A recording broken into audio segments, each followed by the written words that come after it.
أعوذ بالله من الشيطان اللعين الرجيم بسم الله الرحمن الرحيم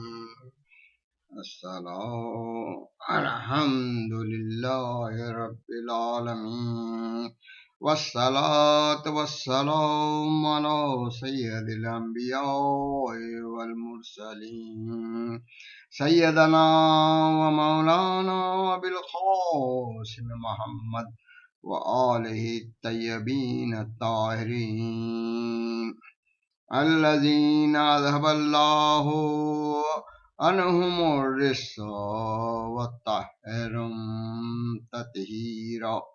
أما بعد فقد قال رسول الله صلى الله عليه وآله حسين مني وأنا من حسين.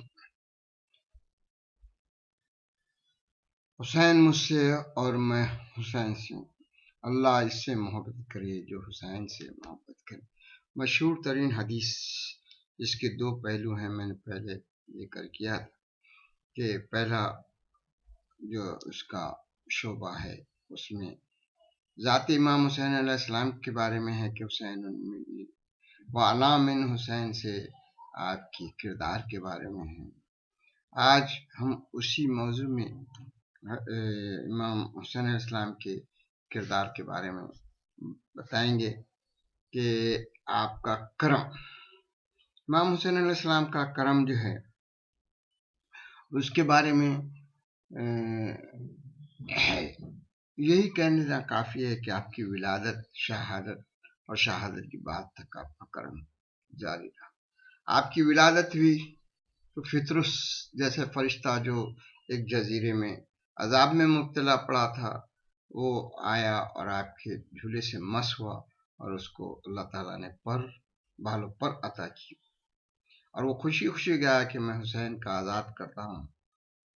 اور آپ کی جب شہادت سے قبل حر جیسا شخص آیا جس نے آپ کا جو تو راستہ بدلا تھا، آپ کو گھیر کر کربلا لایا اور اس نے جب معافی مانگی تو آپ نے اس کو معاف کیا اور کہا کہ اللہ نے بھی تجھے معاف کر دیا اور حر کو حر علیہ السلام بنا دیا. یہ آپ کا دوسرا شہادت کے وقت کا کرم ہے. وہ ولادت کا کرم تھا.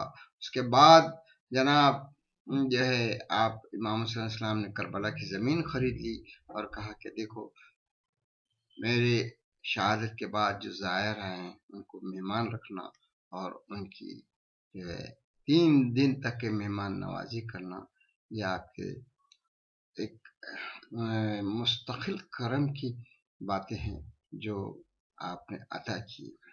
اب آپ کی زندگی میں جو آپ نے کرم کیے اور آپ جو ہے ترمذی نے ایک جگہ بتایا کہ یوسف علیہ السلام 4 نسلوں سے کریم تھے. یوسف علیہ السلام، ان کے والد یعقوب علیہ السلام، یعقوب علیہ السلام کے والد اسحاق علیہ السلام، ان کے والد ابراہیم علیہ السلام.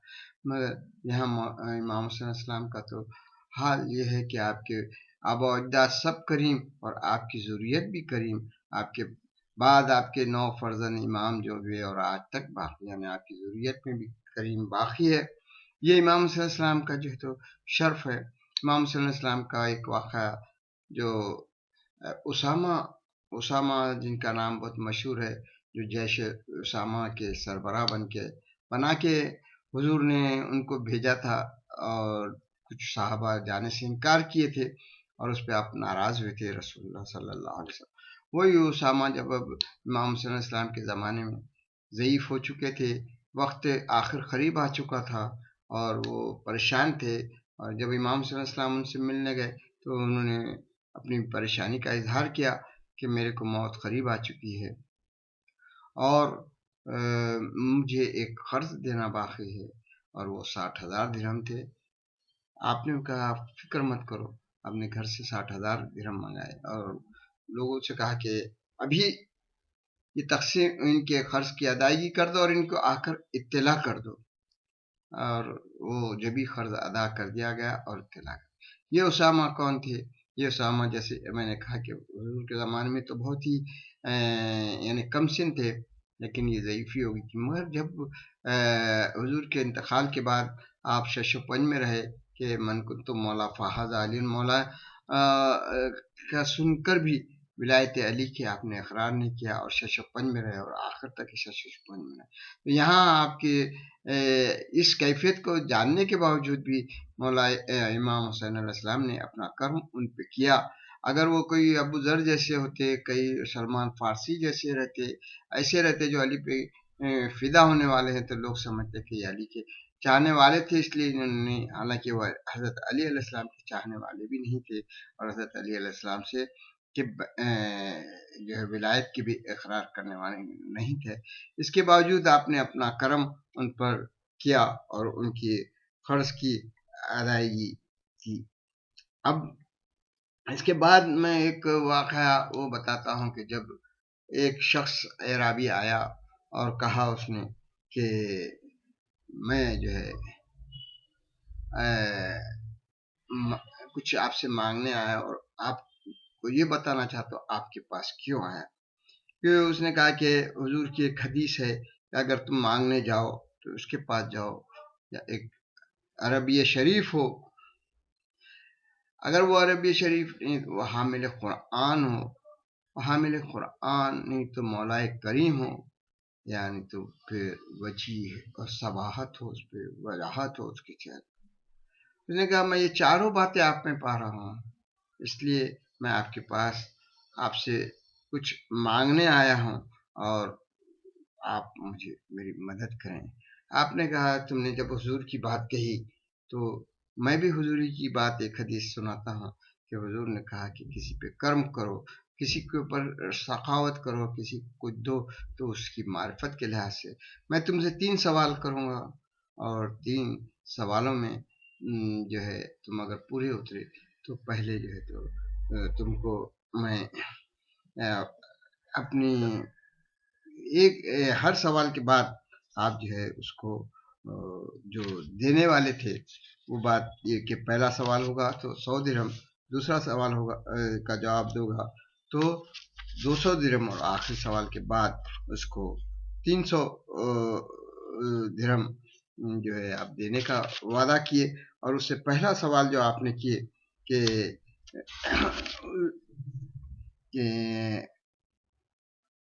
اس کے کہ سب سے بہترین جو ہے انسان کا عمل کیا ہے، بہترین عمل. تو اس نے کہا کہ ایمان باللہ، یعنی اللہ پر ایمان لانا. یہ پہلا ہے. آپ نے اس کے اس سوال کو بہتر یعنی صحیح جواب ہونے کی وجہ سے اس کو 100 درہم پہلے دے دیے. اس کے بعد اس سے آپ نے فرمائے کہ بھئی تم 1/3 مال کے یعنی 100 درہم کے وہ ہو گئے. اس کے بعد آپ نے اس سے کہا کہ بھئی اگر کوئی آخرت میں ہلاکت سے بچنا چاہتا ہے تو اس کا ذریعہ کیا ہوگا، ہلاکت سے، آخرت میں ہلاکت سے بچنا ہے تو اس کو کیا ہو. تو اس نے کہا کہ خدا پر بھروسہ رکھے، الثقۃ باللہ، اللہ پر بھروسہ کر. یعنی یہاں پر یہ 2 سوالات میں بہت کچھ آ گیا. پہلے سوال میں جو ہے تو اللہ پر ایمان، دوسرے سوال کے جواب میں یہ جو فرمایا آپ نے پوچھا اس میں بھروسہ، کیونکہ بھروسہ اللہ پہ رکھو تو آپ بڑے سے بڑا گناہ کرو لیکن اللہ کی جو تو کرم پہ، اللہ کے رحم پر بھروسہ کر کے آپ جو تو توبہ استغفار کرنے کے بعد وہ معاف ہو سکتا ہے. اور آخر میں آپ نے جو تیسرا آخری سوال کیا وہ یہ ہے کہ انسان کی کردار کی زینت کی. انسان اچھے کردار کا ہو تو اس کے لیے زینت کیا ہے. اس نے جواب دیا کہ مال ہو تو کرم ہو، علم ہو تو حلم ہو، مال ہو تو کرم ہو، اور فقیر ہو تو اس میں صبر ہو. یعنی ایک چیز کے بعد اگر علم ہے تو اس کے اندر علم ہو، علم نہیں ہے تو مال ہے، مال ہے تو کرم ہو اس کے اندر، اور یہ دونوں بھی چیزیں نہیں ہو، فقیر ہے تو اس میں صبر ہو. اور اس کے بعد مولا نے پوچھا کہ بھئی اگر یہ تینوں چیزیں نہیں ہیں تو اس نے کہا کہ اس پر بجلی گرے اور مر جائے، یعنی برف گرے اور مر جائے.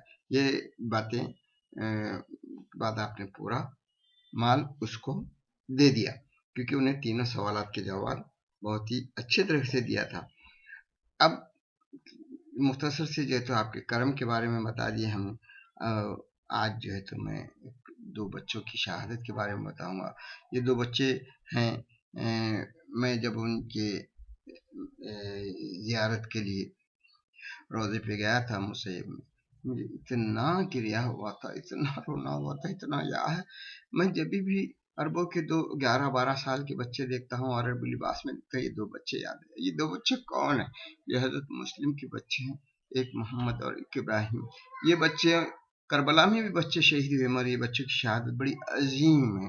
ہاں، کربلا کے بچوں یہ تھے، ان کی ماں تو بھی تھی وہاں پر. ہاں، ان کے بھائی ہوں گے، کوئی ہوں گے، اور کوئی نہ ہو تو آقا حسین وہاں پہ موجود تھے. لیکن یہ دونوں بچے جب مسلم سے بچھڑ گئے، حضرت مسلم سے بچھڑ گئے، ان کو سہارا دینے کے بجائے ابن زیاد کے قید خانے میں یہ دونوں قید ہو گئے. اور جب وہ وہاں کا چوکیدار جب معلوم ہوا کہ یہ اہل بیت کے گھرانے کے، ان کو رہا کیا. رہا کرنے کے بعد ان سے کہا کہ بھئی کنارے کنارے سے جانا، دور شہر سے چلے جانا. اور ایک جگہ جب وہ جا کر دریا کے کنارے آرام کر رہے تھے تو اچانک ایک عورت آئی، دیکھی کہ 2 چاند سے بچے ہیں، اور ان کو دیکھ کر وہ سمجھ گئی یہ بہت اچھے گھرانے کے لے گئی گھر میں. لیکن ابن زیاد نے اعلان کر دیا تھا کہ بھئی جو بھی ان بچوں کا سر نام و اکرام دے گا. وہ خاتون جب گھر میں بچے کو لے کے گئی، بچوں نے خواب میں حضرت مسلم کو دیکھا کہ تم بہت جلد آ جاؤ گے. ایک دوسرے کو پلٹ کے رونے لگے. اسی رات اس کا بیٹا آ چکا تھا گھر میں، وہ خاتون کا. اس نے جب بچوں کی رونے کی آواز سنی، دیکھا، پوچھا کون ہے؟ حضرت مسلم کے بچے. کھمبے سے پھر اس کو گھر کے دروازے سے گھر کے کھمبوں سے باندھ دیا، اور پھر اس کے بعد صبح لے کے گیا دریا کے کنارے. اور بچوں کو شہید کرنے کے لیے جب تلوار اٹھایا تو ہر بچہ یہ کہتا تھا کہ پہلے بڑا کہتا تھا کہ مجھے پہلے مارو، چھوٹا کہتا تھا مجھے پہلے مارو. اس سے پہلے انہوں نے 2 رکعت نماز کی اجازت مانگی، 2 رکعت نماز پڑھی. پھر جب بچوں نے اپنے ایک دوسرے پہ سبقت لینا چاہی کہ مجھے پہلے، اس نے دونوں کی گردنیں اڑا دی، دونوں کو شہید کر دیا. دونوں کو جو ہے تو یہ حارث ملعون تھا جو انعام کے لالچ میں ان دونوں بچوں کو شہید کیا. ان کی لاشوں کو دریا میں پھینک دیا، لاشیں ایک دوسرے سے لپٹ گئیں. وَإِنَّا لِلَّهِ وَإِنَّا إِلَيْهِ رَاجِعُونَ. اللهم صل على